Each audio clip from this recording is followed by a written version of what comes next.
بسم الله الرحمن الرحيم. الحمد لله رب العالمين، والصلاة والسلام على أشرف الأنبياء والمرسلين محمد وآله وأصحابه أجمعين. اما بعد، عزیز ساتھیوں، محترم دوستوں، پیارے بھائیوں، آج ہم اس پہلے لیول کا آخری سبق پڑھنے جا رہے ہیں۔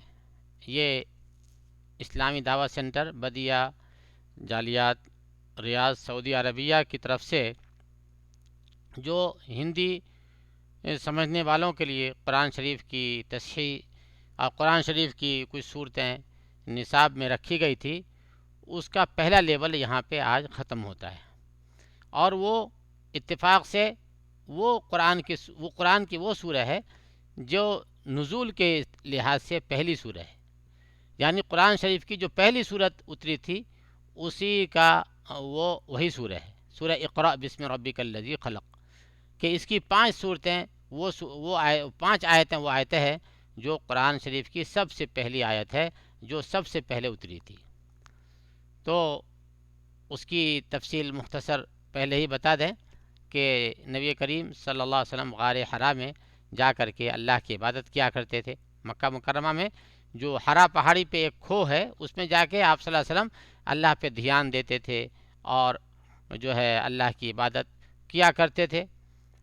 تو اسی دوران جو ہے حضرت جبرائیل علیہ السلام آئے، انہوں نے آپ صلی اللہ علیہ وسلم کو جو ہے پکڑ کے زور سے دبا دیا، آپ کے سینے کو زور سے دبا دیا، تو ایسا لگا کہ آپ صلی اللہ علیہ وسلم کی ہڈی مبارک ٹوٹ جائے گی، اور فرمایا اقرأ۔ تو نبی کریم صلی اللہ علیہ وسلم فرمایا ما انا بقاری، میں پڑھا لکھا نہیں ہوں، میں پڑھ نہیں سکتا، میں کیسے پڑھوں؟ تو جبرائیل علیہ السلام نے پھر نبی کریم صلی اللہ علیہ وسلم کو پھر دبا دیا پکڑ کے، کہ اتنا زور سے کہ لگتا تھا کہ آپ صلی اللہ علیہ وسلم کی جان نکل جائے گی، اور پھر فرمایا اقرأ، پڑھو۔ تو آپ صلی اللہ علیہ وسلم نے وہی جواب دیا کہ میں پڑھا لکھا نہیں ہوں، ما انا بقاری، میں کیسے پڑھوں؟ پھر جبرائیل علیہ السلام نے تیسری بار دبایا آپ صلی اللہ علیہ وسلم کو، آپ فرمایا اقرأ بسم ربک الذی خلق خلق الانسان من علق اقرأ وربک الاکرم الذی علم بالقلم علم الانسان ما لم يعلم۔ تو یہ 5 آیتیں جو ہے قرآن شریف کی سب سے پہلی ہے جو اللہ نے اتاری۔ اس کے بعد نبی کریم صلی اللہ علیہ وسلم کے اوپر قرآن اترنا تقریباً 3 سال تک رکا رہا، جس کو وحی بولتے ہیں۔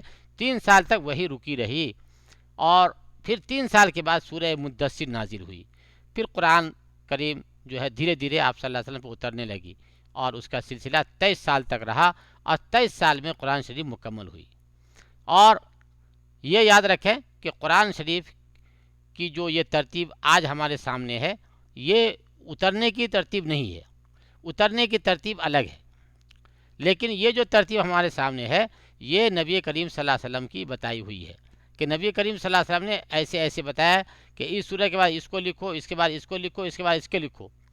پھر سورتوں کے بیچ میں جو کچھ آیتیں بعد میں اتری تو اس کو بھی نبی کریم صلی اللہ علیہ وسلم سمجھا دیتے تھے لکھنے والے کو، کہ اس آیت کو فلاں سورہ میں فلاں جگہ پہ لکھو، اس آیت کو فلاں صورت میں جو ہے فلاں آیت کے بعد لکھو۔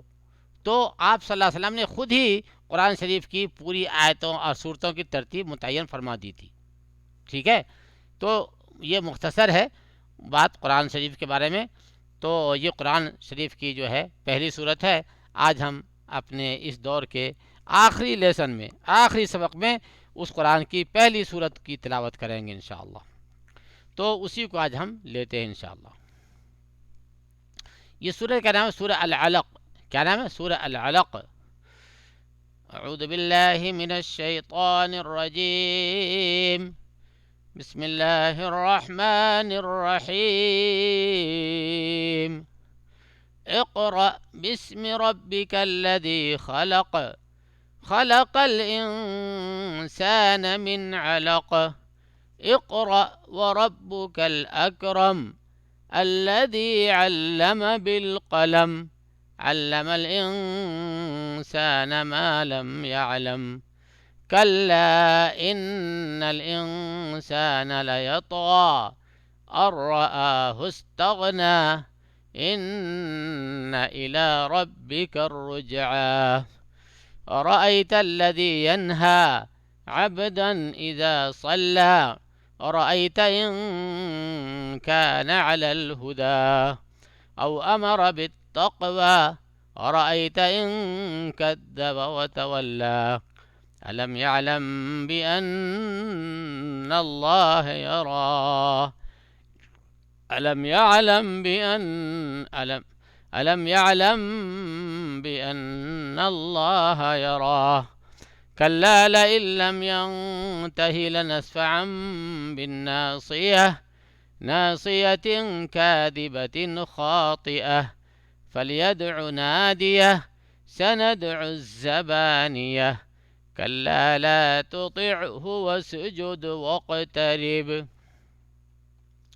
یہ ہو گئی سورہ علق کی تلاوت. اب ہم اس کو تجویدی نقطۂ نظر سے اس پہ ایک نظر ڈالتے ہیں. تو یہ ہے اقرا. اس میں جو ہے یہ اقرا امر کا صیغہ عربی صرف کے اعتبار سے عربی گرامر کے اقرا. تو اس پہ تو جھٹکا سے پڑھنا ہے اقرا. قاف میں طاقت لگے گی اور را بھی جھٹکا دینا اقرا. ٹھیک ہے. اقرا را کو پر کریں گے. بسمی ربک الذی خلق. ٹھیک ہے. یہ الف نہیں پڑھیں گے. بی اسمی نہیں ہے. بسم پڑھیں گے. بسمی جیسے بسم اللہ پڑھتے ہیں ویسے بسمی ربک را کو پر کیجیے گا. را پہ زبر آ گیا. الذی خلق. تو یہاں پہ وقف کریں گے تو قاف کے وقت خلقلہ بھی ہوگا. قلقلہ ہوگا خلق. ٹھیک ہے. خلق الانسان من علق. یہاں پہ وہی خلقہ آ گیا لیکن یہاں پہ قلقلہ نہیں ہوگا کیونکہ یہاں پہ وقف نہیں کریں گے. خلقل پڑھیں گے تو اس قاف پہ قلقلہ نہیں ہوگا. حروف قلقلہ جو 5 ہے نا تو اس پہ قلقلہ کب ہوتا ہے؟ جب اس پہ جزم ہو, جب وہاں پہ وقف ہو یا جب وہاں سکون ہو تبھی قلقلہ ہوتا ہے. قلقلہ اگر سکون نہ ہو تو قلقلہ نہیں ہوگا. جیسے خلقل ہے یہ تو یہاں پہ قلقلہ نہیں ہوگا. خلق الانسان من علق. یہاں انسان پہ جو ہے اقفا ہوگا کہ نون ساکن کے بعد 15 حرف میں سے سین آ گیا. یہ سین انسان تو یہاں پہ اقفا ہوگا. خلق الانسان من علق. یہاں بھی اقفا اظہار ہوگا من علق. ہاں اقفا نہیں ہوگا. کیوں؟ کہ نون ساکن کے بعد حرف حلقی میں سے عین آ گیا. ٹھیک ہے. تو یہاں پہ اظہار ہوگا. اور علق یہاں بھی سانس توڑیں گے تو یہاں پہ اقفا یہ کریں گے قلقلہ کریں گے. علق تھوڑا آواز کو لوٹائیں گے. اس کے بعد اقرا وربک الاکرم. اقرا وہی پہلے والی اقرا وربک الاکرم. را کو پر کریں گے الاکرم. ٹھیک ہے. ربک الاکرم الذی علم بالقلم. یہاں پہ عین کو نکالے گا اچھا سے. علم بالقلم بڑا قاف ہے قاف نکالیے گا. علم الانسان ما لم يعلم. الانسان وہی جو پہلے آ چکا ہے یعنی یہاں پہ اخفا کریں گے ما لم يعلم. ٹھیک ہے. یعلم یا عین نکالیے گا. کلا ان الانسان لیطغى. کلا ان الانسان لیطغى یہ مد منفصل ہے. کلا ان نون کے اوپر جو ہے غنہ ہوگا. کلا حرف یہ ہے مد منفصل ہے. تھوڑا سا مد چاہے تو کریں نہ چاہے تو مد طبیعی ہی پہ اکتفا کر لیں. کلا ان الانسان لیطغى. ٹھیک ہے. یطغى یہ تا آ گیا. یہاں بھی قلقلہ ہوگا کہ تا کے وہ جزم آ گیا. ٹھیک ہے نا. قاف تا با جیم دال یہ 5 حرف ہے حروف قلقلہ. جب ان کے اوپر جزم ہو تب. الرآہ استغنى. الرآ یہ نون نہیں پڑھیں گے. ٹھیک ہے. الف کو را میں جوڑ دیں گے. ٹھیک ہے. یہ وہی ہے یرملون کا قاعدہ. یرملون کا کہ نون ساکن تنوین کے بعد یرملون میں سے کوئی حرف آ جائے تو اس میں سے یا اور را کی صورت میں جو ہے ادغام بلا غنہ ہوتا ہے. ادغام تام بولتے ہیں. اس میں نون ایک دم ہی سے حذف ہو جاتا ہے. یہ نون جو ہے اس کو کچھ بھی شمار قطار میں پڑھنے میں نہیں لائیں گے صرف لکھنے میں آئے گا. الرآہ استغنى. ٹھیک ہے. الرآہ استغنى یہ نون ایک دم ہی سمجھو کہ حذف ہو گیا. الرآہ استغنى. ٹھیک ہے. ان الی ربک الرجع. ان پہ جو ہے غنہ الی ربک را کو پر کیجیے گا. رجع یہ بھی را پر ہوگی. یہاں پہ زبر ہے یہاں پیش ہے اسے را پر ہوگی. یہ جیم پہ قلقلہ ہو جائے گا. ارأیت الذی ینہا. ارأیت الذی یہ را کو پر کیجیے گا. الذی ینہا یہاں پہ اخفا اظہار ہوگا کیونکہ نون ساکن کے بعد حرف حلقی میں سے ہا آ گیا اس لیے نون کو صاف پڑھیں گے. ینہا پڑھیں گے. ینہا نہیں بولیں گے. ینہا عبدا اذا صلی. ٹھیک ہے. یہاں بھی اظہار ہوگا. عبدا اذا صلی. عبدا نہیں بولیں گے. عبدا اذا صلی. کیوں کہ حروف نون ساکن تنوین کے بعد جو ہے حروف حلقی میں سے حمزہ آ گیا. یہ الف جو ہے اس کو یہ حمزہ ہے اصل میں. عبدا اذا صلى ارأيت ان كان على الهدى ارأيت را کو پر کریں گے ان كان على الهدى یہاں پہ اخفا ہو جائے گا نون ساکن کے بعد کاف آ گیا حروف 15 حرف میں سے کاف بھی ہے تو یہاں پہ کیا ہوگا یہاں پہ اخفا ہوگا ان كان على الهدى عین کو نکالے گا ہدا او امر بالتقوى امر تو یہ را کو پر کریں گے کیونکہ راف کے اوپر زبر آ گیا بالتقوى آسان ہے لیکن قاف کو ٹھیک سے نکالے گا یہاں قلقلہ ہو جائے گا بالتقوى تقوى اور رأیت ان کذب وتولى اور رأیت را کو پر کیجیے گا ان کذب میں جو ہے اخفا کیجیے گا ان کذب بولنے کا وتولى اخفا وہی ہوگا جو میں نے پہلے بار بتا چکا ہوں کئی بار کہ نون ساکین یا تنوین کے بعد 15 حرف میں سے کوئی ایک حرف بھی آ جائے تو وہ اخفا ہوگا یعنی نون کی آواز کو ناک میں تھوڑا چھپا کے پڑھیں گے اور اس کو صاف صاف نہیں پڑھیں گے جیسے پنکھا ایسے تو یہاں بھی ہم جو ہے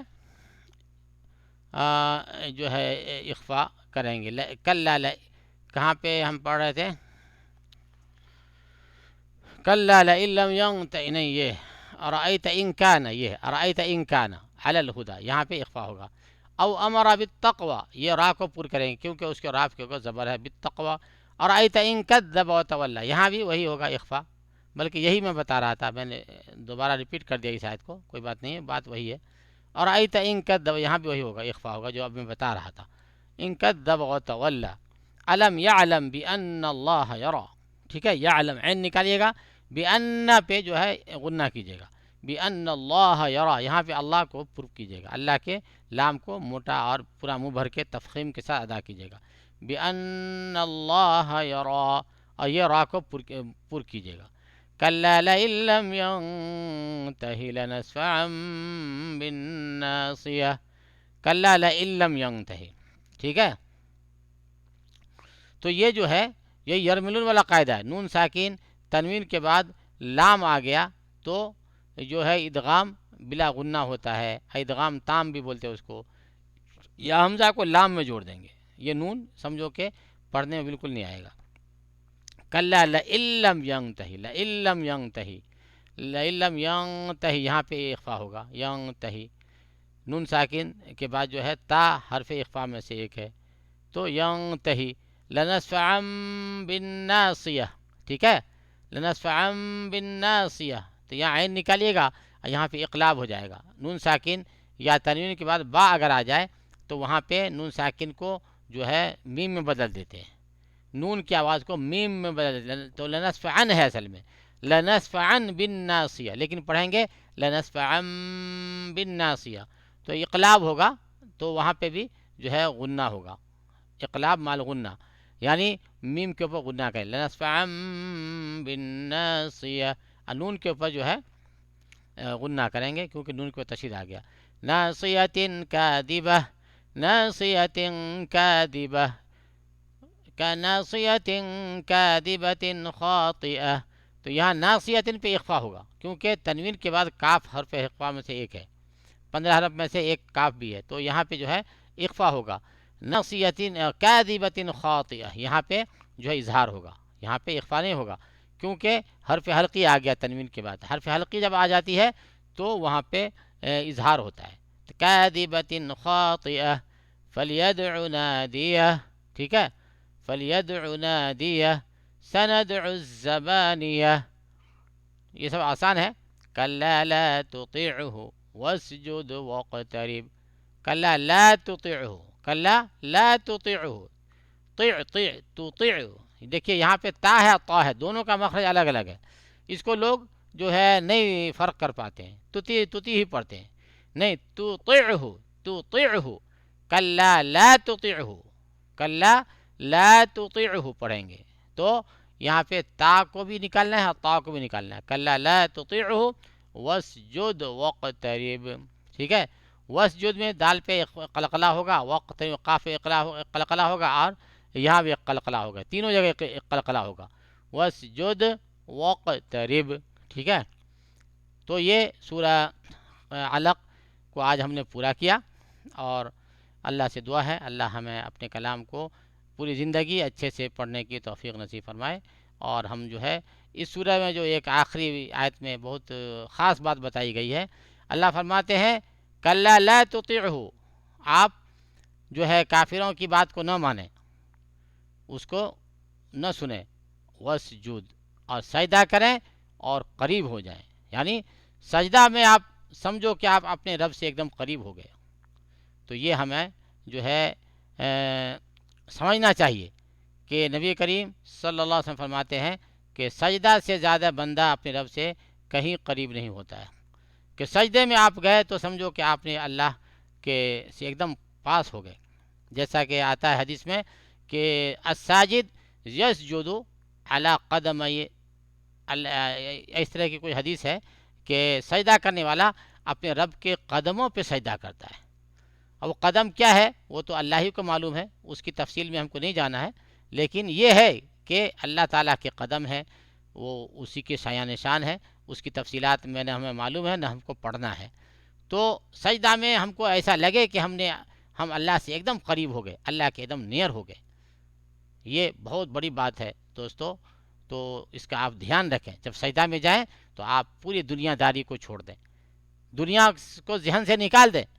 آج ہم لوگ نماز بھی پڑھتے ہیں، دنیا میں پھنسے رہتے، دنیا داری سوچتے رہتے ہیں، تو وہ نماز کا ثواب پورا نہیں ملتا ہے، نماز بے جان ہو جاتی ہے، نماز میں پاور نہیں رہتی، نماز کی طاقت نکل جاتی ہے دنیا داری، بے دھیانی وغیرہ کی وجہ سے۔ تو نماز میں ہر قدم پہ، ہر مرحلے پہ اللہ پہ پورا دھیان ہونا چاہیے، اور اس کی کئی صورتیں ہیں اللہ پہ دھیان کرنے کی۔ ایک تو یہ ہے کہ اگر آپ سورت کا مطلب سمجھتے ہیں تو اس کے معنی یا مطلب پہ دھیان دیں تو انشاءاللہ دھیان رہے گا۔ اگر آپ مطلب نہیں سمجھتے ہیں قرآن کی اس آیت کا تو آپ امام کی قرات پہ دھیان دیں، کیسے پڑھ رہے ہیں، کیا اس کا کھچاؤ ہے، کیسے اس کا چڑھاؤ ہے، اتار کیا ہے، ایسے دھیان دیں تو انشاءاللہ دھیان بھٹکے گا نہیں، سمجھے نا۔ ایسے فرماتے ہیں کہ آدمی یہ دھیان میں رکھے کہ یہ نماز میری آخری نماز ہے، زندگی کی آخری نماز ہے، this is the last prayer of my life. ہر نماز میں یہی دھیان لے کے چلے بندہ، کیونکہ کیا معلوم ہے اگلا نماز ہم کو نصیب ہوگی کہ نہیں، اگلی نماز ہم پڑھ پائیں گے کہ نہیں پڑھائیں گے، کون نے دیکھا ہے، کس نے دیکھا ہے۔ تو واقعی اگر ہم یہ سمجھ لیں گے کہ یہ آخری نماز ہے اور دل میں اس کا پورا یقین کے ساتھ یہ بات بیٹھا لیں گے تو واقعی پورا دھیان نصیب ہو ہی جائے گا، کیونکہ بندے کو معلوم نہیں کہ آگے کیا ہونے والی ہے، تو آخری نماز کو سوچے گا کہ اچھا سے اچھا پڑھا لو، بنا لو، اچھا سے اچھا بنا لو، اور پورا اللہ پہ دھیان دے کے پڑھو، جیسا کہ اللہ کے نبی صلی اللہ علیہ وسلم فرماتے ہیں انت عبد اللہ کأنک تراہ فإن لم تکن تراہ فإنہ یراک، کہ تو اللہ کی عبادت ایسے کر جیسے کہ تو اللہ کو دیکھ رہا ہے، اللہ کو دیکھ رہا ہے، اور کم سے کم تو یہ سمجھ ہی کہ اللہ تم کو دیکھ رہا ہے۔ تو بھائی ہم یہ بھی ایک طریقہ ہے دھیان نماز میں لگانے کی کہ ہم یہ سمجھیں کہ ہم اللہ کو دیکھ رہے ہیں، ٹھیک ہے، اور یہ نہیں ہو سکتا تو یہ تو بیٹھا ہی لیں کہ اللہ دیکھ رہا ہے، اللہ دیکھ رہا ہے تو ہم کو کتنا دھیان سے نماز پڑھنا چاہیے آپ سوچئے۔ ہم اپنے کوئی استاد، کوئی شیخ، کوئی بڑے لوگ دیکھنے لگیں تو ہم نماز کو بنانے لگتے ہیں، ہمارے سجدے رکوع کو کوئی دیکھنے لگے نا ہمارا کوئی بڑا، تو ہم اس کو بہت اطمینان سے پورے دھیان سے اس کو ادا کرتے ہیں۔ تو سوچو جب اللہ دیکھ رہا ہے تو ہم کو کتنا اچھے سے بنانا چاہیے نماز کو، ہے نا بھائی۔ تو نماز کا پورا ثواب ملے گا، اور نماز کی جو ہے طاقت، نماز میں طاقت ہوگی، پھر وہ ہم کو دعا دیتے ہوئے جائے گی، جیسا کہ میں پچھلے ایک سبق میں بتایا تھا کہ جو نماز اچھے سے ادا کی جاتی ہے وہ بار رونق پر نور روشنی کے ساتھ جاتی ہے اور دعا دیتے ہوئے جاتی ہے، نماز پڑھنے والے کو دعا دیتی ہے، اور جو نماز ہم غفلت سے پڑھتے ہیں وہ نماز ہمارے لیے بد دعا کرتے ہوئے جاتی ہے۔ سوچئے تو ہم کیسے کامیاب ہوں گے بھائی، ہم کیسے آگے بڑھیں گے جب ہماری نماز ہی ہماری بد دعا دے گی، اللہ اللہ اللہ معاف کرے، اللہ معاف کرے، اللہ معاف کرے، استغفر اللہ استغفر اللہ استغفر اللہ۔ جب نماز ہماری بد دعا کرے گی تو ہم کیسے فلاح پا سکتے ہیں دوستو۔ اسی لیے اللہ نے فرمایا فویل للمصلین الذین هم عن صلاتهم ساہون، بربادی ہے اس نمازی کے لیے جو اپنی نمازوں میں غفلت برتتے ہیں، سمجھے بھائیو۔ تو نماز میں ہر رکن میں، ہر ارکان میں، بلکہ ہر جو ہے رکوع سجدے میں، قیام میں، قعود میں، ہر جگہ اللہ کا پورا دھیان لگانے کی کوشش کرنا چاہیے۔ اور اگر کبھی دھیان بھٹک جائے تو اس کو واپس لانے کی کوشش کرنا چاہیے۔ اگر تھوڑی دیر کے بھٹک جائے تو یہ بھی مشکل نہیں ہے، اس کے لیے پریشان بھی نہیں ہونا ہے، لیکن کوئی دنیا داری کو ایک دم دماغ میں سوچتے ہوئے نہیں رہ جانے کا ہے۔ پوری پوری نماز سوچتے رہ گئے، پوری پوری رکعت سوچتے رہ گئے، پتہ ہی نہیں چلا کہ امام صاحب نے کون سی رکعت پڑھی اور امام صاحب نے کون سی سورہ پڑھی۔ ایسا نہیں ہونا چاہیے۔ ہاں تھوڑی دیر کے لیے دماغ بھٹکے تو اس کو واپس لے آنے کا ہے، سمجھے نا؟ تو اس کا دھیان رکھیے، نماز کو جتنے دل لگا کے پڑھیں گے اتنی نماز میں پاور آئے گی، اتنی نماز میں طاقت آئے گی، وہی نماز ہمیں کامیاب کر دے گی، وہی نماز ہماری ویلیویبل نماز ہوگی، اس کا وزن ہوگا، اس کا جو ہے پاور ہوگا۔ اور بے رغبتی بے دھیانی سے پڑھی گئی نماز کا نہ کچھ وزن ہوگا بلکہ وہ ہمارے لیے بربادی کا سبب بن جائے گی۔ تو بھائیو، فرمایا اللہ نے وَاسْجُدْ وَاقْتَرِب، سجدہ کرو اور قریب ہو جاؤ، میرے ایک دم قریب ہو جاؤ۔ سوچو، سجدہ کریں اور ایک دم اللہ کے قریب ہو جائیں، بہت بڑی بات ہے سب بھائیو، بہت بڑی بات ہے کہ اس پہ آپ اتنا دھیان لگائیں، اتنا دھیان لگائیں کہ واقعی آپ سجدہ میں گئے تو آپ اللہ کے قریب ہو گئے، آپ کو ایک دم پورا وشواس کے ساتھ، یقین کے ساتھ آپ کو لگے۔ یہ فوراً تو نہیں لگے گا آپ کو فوراً نہیں لگے گا کہ آپ ایک دم قریب ہو گئے اللہ سے، لیکن جب آپ اس پہ پورا لگاتار اس پہ دھیان دیں گے اور اس پہ پورا جو ہے اہتمام کریں گے، اللہ پہ پورا پورا دھیان رکھیں گے، تو انشاءاللہ آپ کو لگے گا کہ آپ اللہ سے ایک دم قریب ہو گئے، سمجھے نا؟ تو بھائیو، اللہ ہم سب کو اپنے کلام کو پڑھنے، سمجھنے اور اس پہ عمل کرنے کی توفیق نصیب فرمائے، اور مرتے دم تک ہم اللہ کے کلام کو اپنے سینے سے لگائے رکھیں۔ اس کلام کی تلاوت کرتے ہوئے جو ہے ہم سب کا زندگی کا خاتمہ ہوئے، اور ہم اللہ کے دربار میں اس حال میں حاضر ہوں کہ یہی کلام ہمارے لیے سفارشی بن جائے، ہمارے لیے قیامت کے دن اور قبر میں بھی سفارشی بنے گا۔ اللہ تعالیٰ کے حکم سے قرآن شریف آئے گا اور ہمارے لیے سفارشی بنے گا، اور جو ہے منکر نکیر کے سوالوں کے جواب دینے میں ہماری مدد ہو جائے گی۔ بھائیو، یہ اللہ کا کلام بہت برکت والا کلام، بہت عظمت والا کلام ہے، اس کے ہم کچھ بتا نہیں سکتے، اس سے زیادہ، اور یہ اتنی اس کی پاور ہے، اس کے اتنی عظمت ہے، اور یہ کتنا اس کی جو ہے ہمارے لیے ضرورت ہے۔ اللہ ہم سب کو اپنے کلام کو صحیح سے پڑھنے کی اور اس پر چلنے کی توفیق نصیب فرمائے۔ وآخر دعوانا ان الحمد للہ رب العالمین۔ ہاں، تو ایک بار ہم اس سورہ کو ایک بار اور پڑھ لیں گے، تو وہ ہم نے پڑھا نہیں، جیسا کہ ہم اکثر صورتوں میں اس کو ایک آخر میں ریپیٹ بھی کرتے تھے، تو اس کو بھی ہم ایک بار ریپیٹ کر لیتے ہیں۔